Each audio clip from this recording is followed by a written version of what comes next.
परम पिता परमात्मा पूर्ण ब्रह्म सारी सृष्टि के रचनहार कुल मालिक कबीर जी की असीम रजा से आप सभी पुण्यात्माएं सत्संग सुनने के लिए उपस्थित हुए।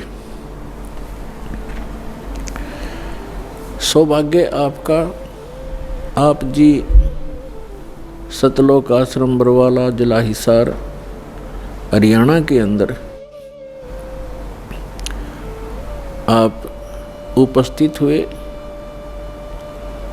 कोटि कोटि जन्मों के शुभ संस्कार जिस पुण्य आत्मा के उदय होते हैं वही पुण्यकर्मी प्राणी सतलोक आश्रम बरवाला जिला हिसार से जुड़ते हैं।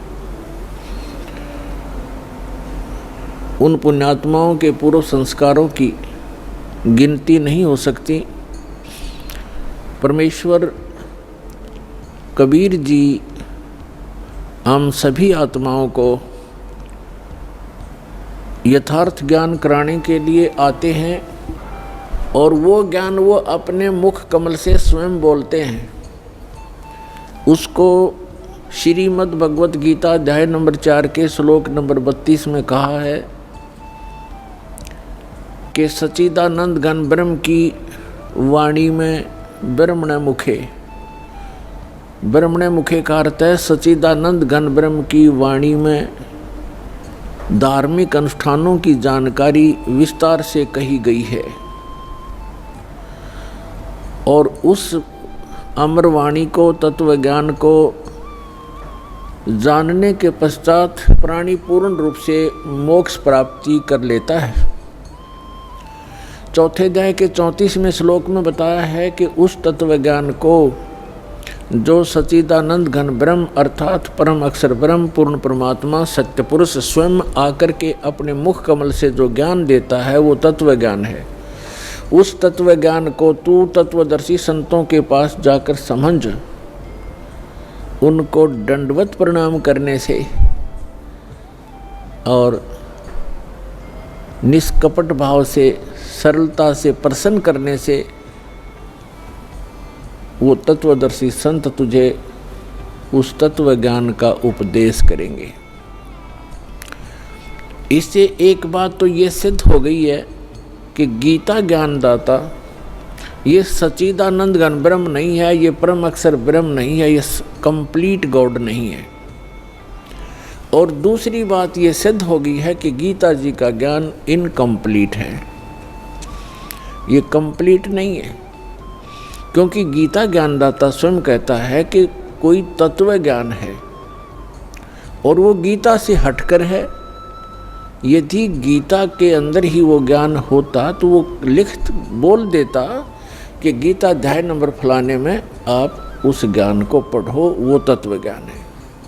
उसने स्पष्ट किया गीता ज्ञानदाता ने कि कोई और ज्ञान है जो गीता का ज्ञान मैं दे रहा हूँ उससे हटकर है और वो कंप्लीट ज्ञान है, कंप्लीट स्पिरिचुअल नॉलेज है। और तीसरा कंसेप्ट ये क्लियर हो गया कि गीता ज्ञानदाता भी उस तत्व ज्ञान से परिचित नहीं है। इसलिए उसने तत्वदर्शी संतों के पास जाकर तत्व ज्ञान को समझने के लिए अर्जुन को कहा है। तो वो तत्वदर्शी संत पुण्यात्माओं ये दास है